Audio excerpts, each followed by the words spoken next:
Hey Bees, I'm Marie from Humblebee and Me, and today we're making my Scottish Rose Salve. So I released this recipe on the blog earlier this year, and it's quickly become one of my favorite projects. It's one of the few things that's actually made it into my purse, and when you make as much stuff as I do, that's a real badge of honor.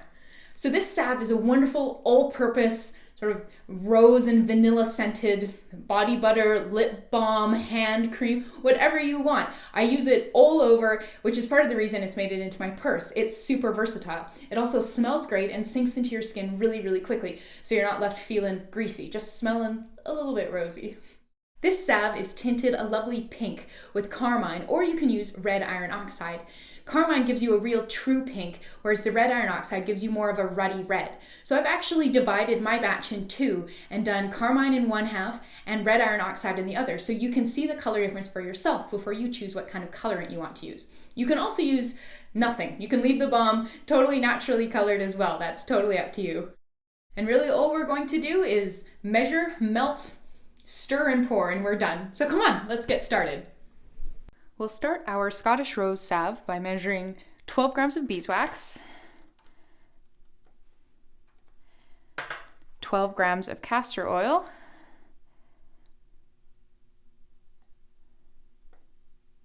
you can see it's quite sticky and viscous as it's sort of dripping off the edge of the measuring, the little prep cup here. We have 36 grams of sweet almond oil, and if you're allergic to nuts, you could use safflower oil or sunflower oil instead.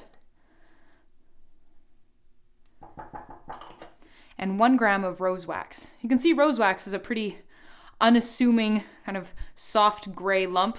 So if you don't have rose wax, you could use something like mango butter or shea butter instead, and then add a couple drops of a rose essential oil. But rose wax is a great way to get a rose scent without having to shell out $100 for rose essential oil.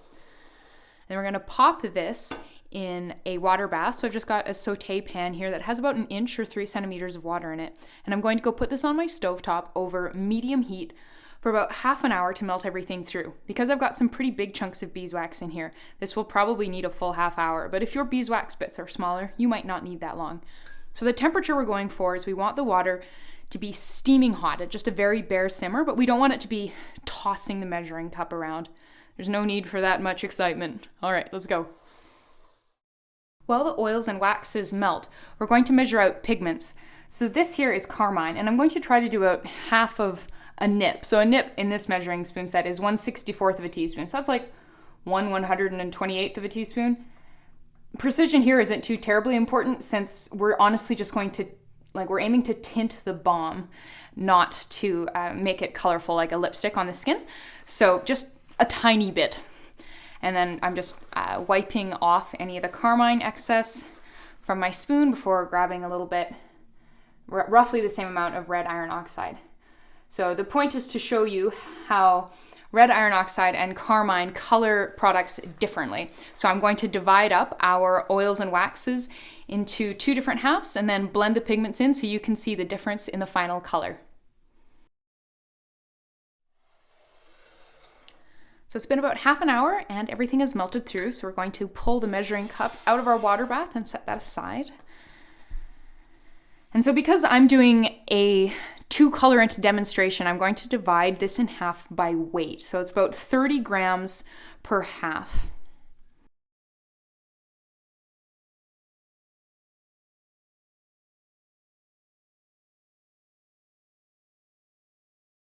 So because these are cold, you can see, the glasses are cold.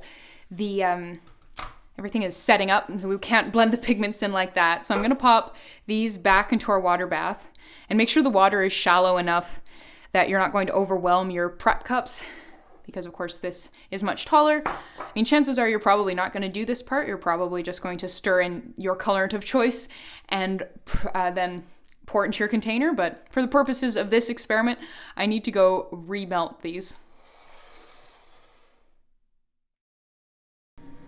So everything's melted back through again, so we can come in here and start to give this a stir. And I'm leaving them in the water bath so that I have as much time to work as possible before they start to set up. So you want to be streaking your spatula against the bottom of the cup to really break up any clumps of pigment. Since there's so little pigment in here, you don't need a ton of time to work, but if you're making something like a lipstick, it's really helpful to honestly just leave your pan on your stovetop over low heat. I'm scraping around the sides of the measuring cup here, or sorry, of the prep cup, and pulling the spatula across the bottom of it using the flat end to really sort of smash and streak the pigments up against the bottom of the dish. With that initial blend done, I'm going to pull these out of the measuring cups now, or out of the hot water bath, sorry. And so at this point it becomes pretty obvious which one has Carmine in it and which one has red iron oxide. So this one's the Carmine, and you can see it's a much brighter, pinker hue. And this one's the iron oxide, and you can see it's quite a bit ruddier. I'm going to add our essential oils now. And so because I've got 2 of these, I'm going to divide the amount up between the 2. So we're going to do 3 blobs of benzoin in each for a total of 6, which is how much you would use, just 6 in the one if you haven't, divided it up. You can give your bottle of benzoin a little twirl so that it stops drooling. And then 3 drops of bergamot. We want bergapatene-free bergamot, so it's not photosensitizing in each one. And give that a stir.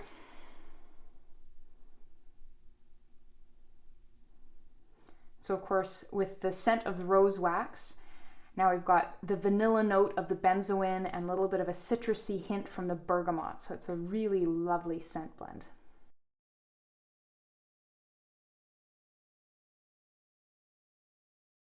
So I'm scraping around the sides of the prep cups and then scraping off the bit of salve that sort of climbed up the side of the spatula and working that down and back in. And what I'm waiting for at this point in time is just enough viscosity that the powder isn't going to, our powdered pigments won't settle out of our oil base once we pour them into our container. So we're getting there. We're pretty darn close, honestly.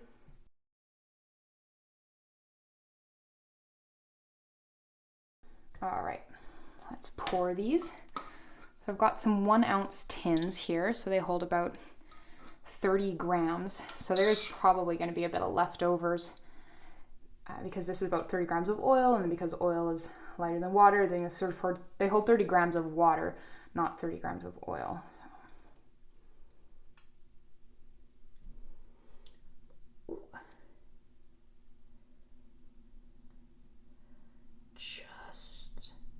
Ooh, no, I think that'll probably cause an overflow, but we've got a little bit left there. And then give this a stir.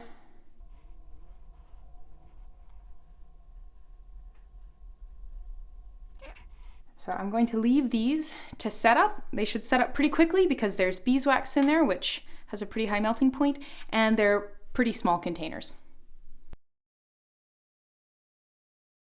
And here we are, all set up. So let's do a quick little swatch comparison.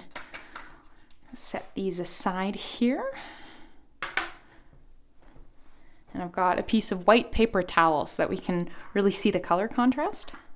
So I'm going to grab a little bit of the one with the iron oxide and a little bit of the one that was made with Carmine. Let's zoom in on that a bit. So here you can pretty clearly see that the one made with iron oxide is a much ruddier red than the one made with a Carmine, which is, very much a true pink. So in amounts like this, it's not a hugely strong difference, but in other color blends, it can be very, very, very noticeable. So really anywhere you want a clean pink color, your red iron oxide is not going to give you that. It is going to lean more towards this sort of ruddy hue. But for this project, they're both lovely. Now all that's left to do is cap them and we're done. You just made some Scottish rose salve. Thanks so much for watching. Please subscribe and check the description box below for the full written recipe with amounts in both imperial and metric and links to everything I used in this recipe. See you next time.